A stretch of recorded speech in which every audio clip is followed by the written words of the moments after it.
معاویہ بن سفیان کے حوالے سے آپ کیا دلیل اور کیا میسج رکھتے ہیں؟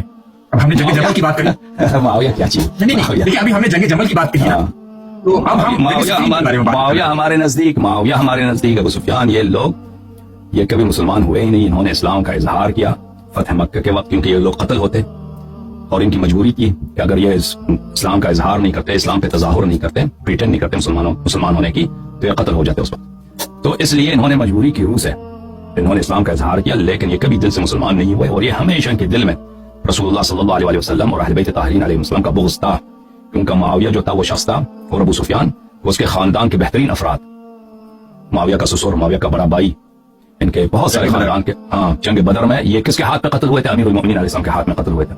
اور آپ عربوں کے جو جاہلی زمانے کے جو عرب تھے ان کی نفسیات کو جاننا مشہور ہے. آپ ان کا علم ہوگا آپ کا کہ یہ لوگ بغض رکھنے میں اور کینہ رکھنے میں اور اپنے خون کا انتقام لینے میں یہ لوگ اس میں بہت مشہور ہیں. وہ کبھی نہیں بھولتے تھے. اور اسی جنگ بدر کے بعد معاویہ کی جو والدہ تھی، جو ماں تھی ہند، اس نے جنگ احد کو نکالنے میں، اس کو آگے بڑھانے میں اس کا بہت کردار تھا. کیونکہ اس نے بہت نوحگری، ندبہ اور گریہ شروع کیا تھا کہ میرے خاندان کے اتنے لوگ مر گئے تھے، اور وہ سب ہمیشہ گریہ کرتی تھیں. اور مکے کی جو عورتیں تھیں، تو معاویہ اسی ماحول میں بڑھی، اپنی ماں کو دیکھتے ہوئے کہ اس کے بھائی کے غم میں، اس کے نانا کے غم میں، اور اس کے چچا کے غم میں، اس کے جو خاندان کے باقی افراد کے غم میں، ہمیشہ اسی ماحول میں وہ بڑا ہوا ہے.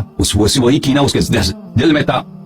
اور پھر یہ ان کو خلافت مل گئی، جو سیاست کی وجہ سے جو بھی تھا، خلیفہ دوم کے زمانے میں جو ان کے جو آپس میں جو انڈرسٹینڈنگ کانٹریکٹ تھا، اس کو خلافت مل گیا. ہمارا یہی عقیدہ ہے ان کے متعلق، اور قرآن میں آیات اور اس کے متعلق قرآن میں جو آیتیں ہیں، جو روایت آپ ہی کے کتب میں ہیں، وہ یعنی ہمیں ضرورت نہیں کہ اپنے کتب. اہل سنت کے یہاں بھی معاویہ بن سفیان کے حوالے سے بہت خطرناک چیزیں ملتی ہیں.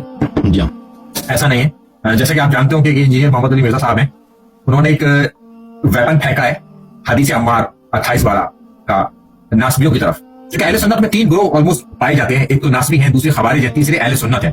مگر یہ 2 گروہ اہل سنت کے اندر چھپے ہوئے ہیں، آپ آئیڈینٹیفائی کر کے نکال نہیں سکتے. نکالنے کا ایک 2 طریقے ہیں ان کو.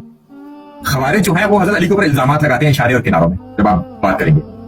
ناسبی معاویہ بن سفیان کو اجتہاد کا ایک موقع دیتے ہیں کہ اگر معاویہ بن سفیان اجتہاد کرے اور صحابہ کو قتل کر دے تو 1 اجر صحابی کو قتل کرنے کا. مگر اہل سنت کے بہت تھوڑے سے ہیں، ان کی زیادہ چلتی نہیں ان کے بیچ میں، کیونکہ مسجد کے ممبر اور تمام چیزیں جو ہے نا ان لوگ ناسبی اور خوارج نے سنبھال رکھے ہیں، مگر یہ چھپے ہوئے ہیں، ان کو ہم آئیڈینٹیفائی بھی نہیں کر پاتے اس حوالے سے. تو اہل سنت کی ابھی بہت زیادہ سخت دلیلیں ملتی ہیں معاویہ بن سفیان کے حوالے سے. حضرت ابن عباس کی حدیث ہے سنن نسائی کی 3006 3009 کے، معاویہ بن سفیان کو بغض علی میں مبتلا پایا انہوں نے، جیسے آپ نے حضرت عائشہ کے بارے میں دکھائی.